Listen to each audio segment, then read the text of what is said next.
9.1.5 is going to take Endwalker out the back and shoot it. Grab your sword and fight the horde, bros. We're going to get the Chuckler sigils and...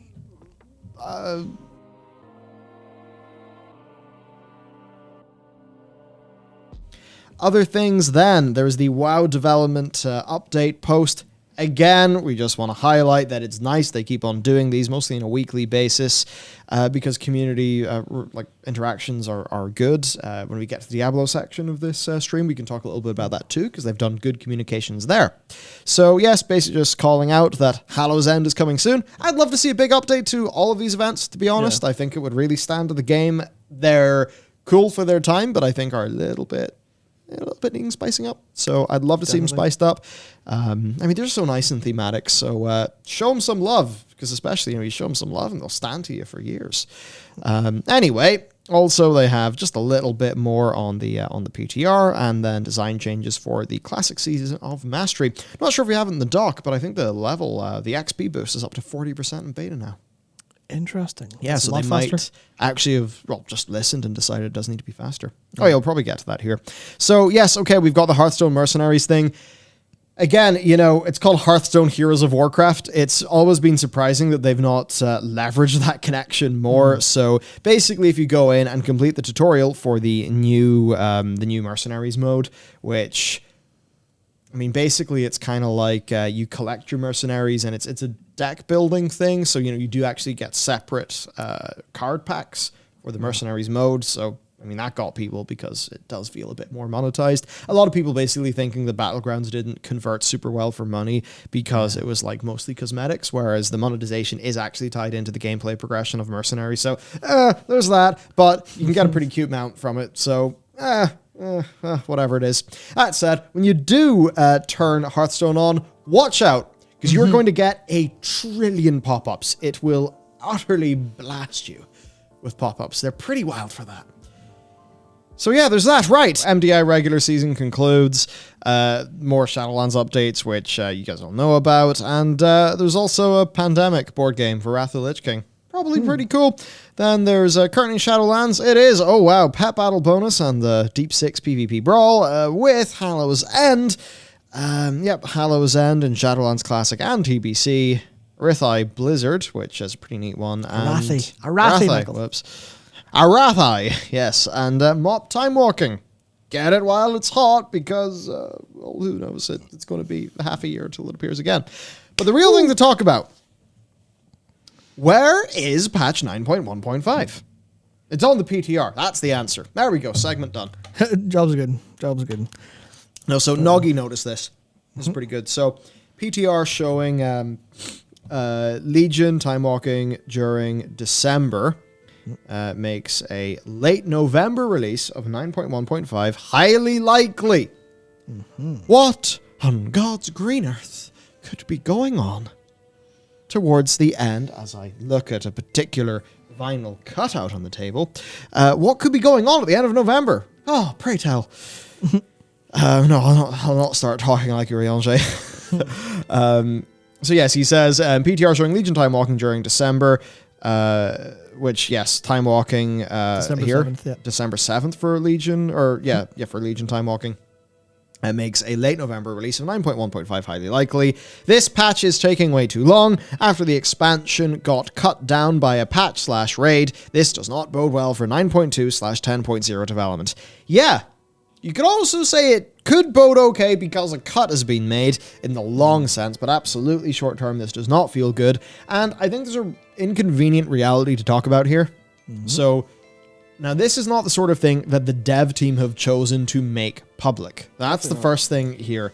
But what we do need to talk about is people's perception, because the data mining and stuff. And this isn't a way to blame data miners, and also a lot of this wasn't even found by data miners. It was found by people who would go in, test it, and post it on Reddit. So, I'm not kind of going a part of the anti-data mining bandwagon that's kind of appeared surrounding these things. But of course, the jokes being removed, the flirts being removed or changed, some of the content additions and changes, and sort of thing, the discussion of like whether that's warranted is like good discussion to have, not really the one we're having right now.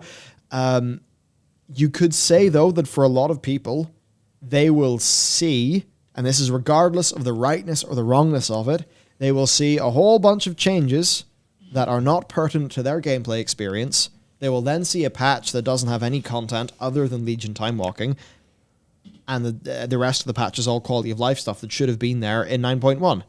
And then they're going to see that the patch has taken ages. Because, and this is shocking, but if this comes out in late November, late June, time goes so fast. When the hell did 9.1 come out?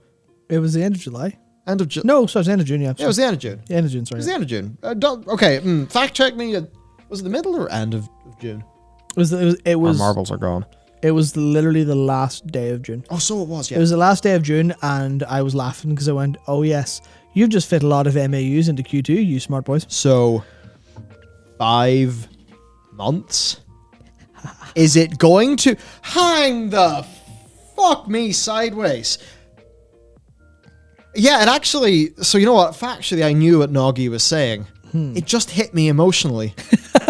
And I think that's because most of my gaming experience recently has been frustrated that I have not been hanging out with Alphino and Tataru. Tataru? Yeah. Tataru. Yeah. As much as I've wanted to because work's got in the way. So maybe that's why those months have really just zoomed on for me and I haven't noticed. But my God, 5 months. So 5 months, that's approaching when you expect a new content patch. Mm-hmm. Oh no! And then if it's late February for 9.2, then yeah, I really don't want to highlight any other game's patch cadence. You wouldn't be whatsoever. I wouldn't do that. Doing that no. But let's say if there was a hypothetical game that Blizzard were attempting to compete with by releasing this patch in the last week of November. Yeah, sort of a shadowy game. Well, it's a shadowy game now. It's going to be an over game, but it's about old people walking around. But it is highly likely that they will continue their general patch cadence, which means late November, roughly 70 something days, about 3 months or so, 2.5 3 months. There's a decent chance we will see 6.1 for Endwalker before we see 9.2. That is fully reasonable based on what this appears to be. That's so fucked, because that is going to be late February, March. I think. I'm not sure. They may have some other ideas going on, or they may have some changes. But as far as I'm aware, and knowing them, we'll know.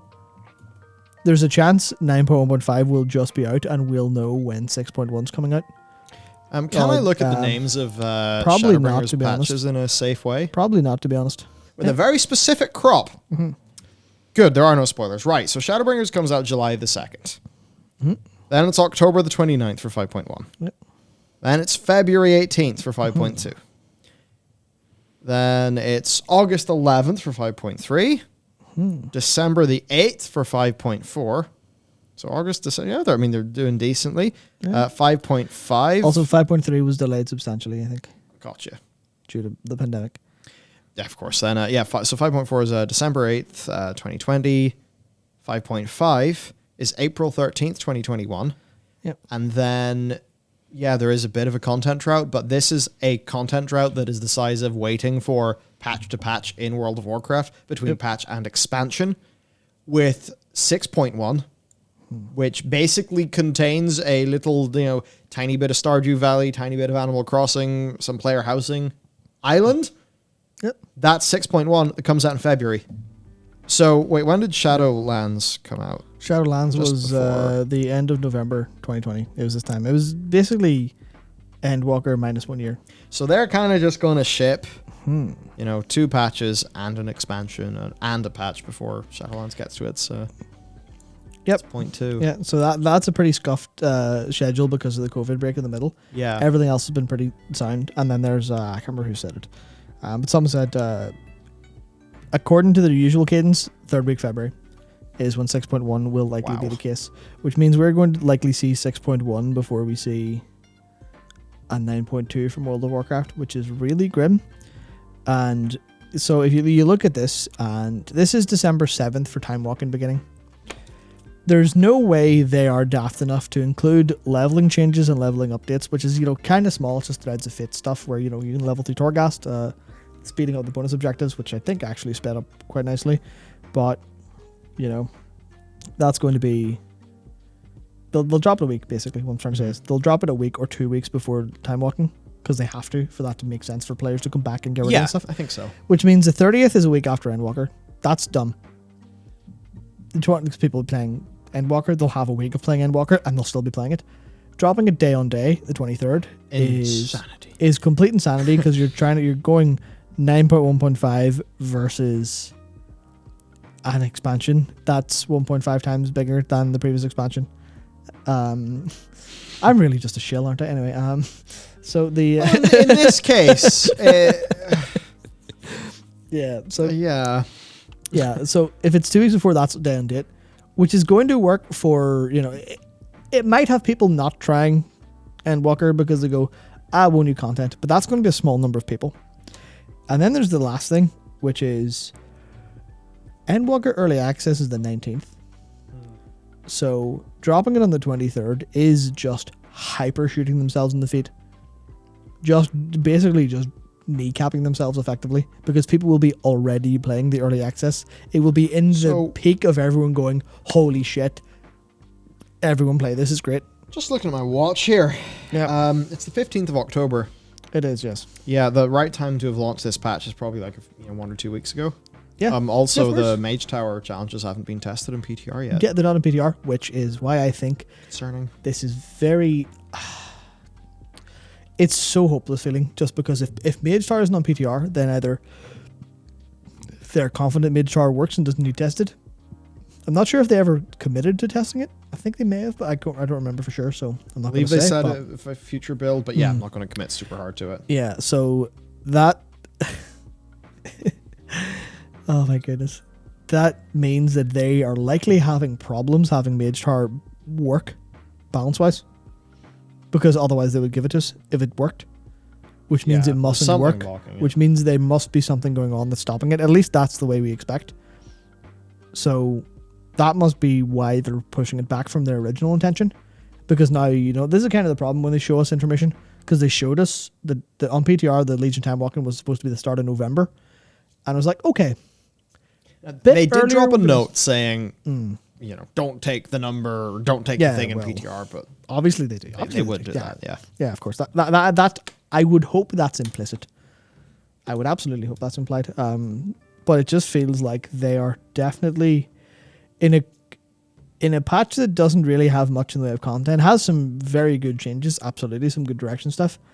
But if they're struggling to get that out the door, then either they're way worse at actually doing things than we could possibly have hoped, or they have massively diverted resources, and that's left that, maybe they've left the most junior or the most associate people on Mage Tower, and they've got all the other content people absolutely pumping on 9.2 or 10.0 maybe. That's a fairly generous read, and I think one that they could viably make, but it's certainly a very, very risky move. Very risky. And I think if they're doing this because they think it'll compete in any capacity, then I feel really sorry for them, honestly, because it shows they still think they're Blizzard, who can actually win on patch days. Yeah, no, they're utterly fucked. Yeah. I mean, releasing a World of Warcraft patch on Shadowbringers Day, that would have won, fair enough. They didn't do that, but that would have won. That probably would have won out fairly well amongst WoW players. Oh, yeah. Same with Stormblood, same with Heavensward. The shoe is absolutely on the different foot. Yeah.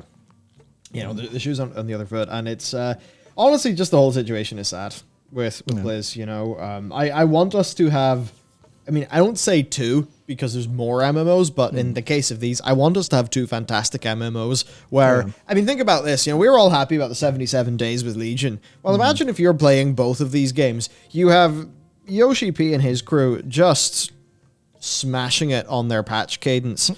And then we had Blizzard getting a 77-day patch cadence as well. Do you know what that would be like as an MMO player who, I know that World of Warcraft right now, I like bits, and overall, I'm pretty dissatisfied as a customer. Yeah. But I, obviously, generally speaking, like WoW a lot, want to play WoW a lot. So a situation where, and it's the same for FF, really like FF. So in a situation where, like, it's every 3 weeks I get a patch for the MMO that I'm playing, and I'm very happy.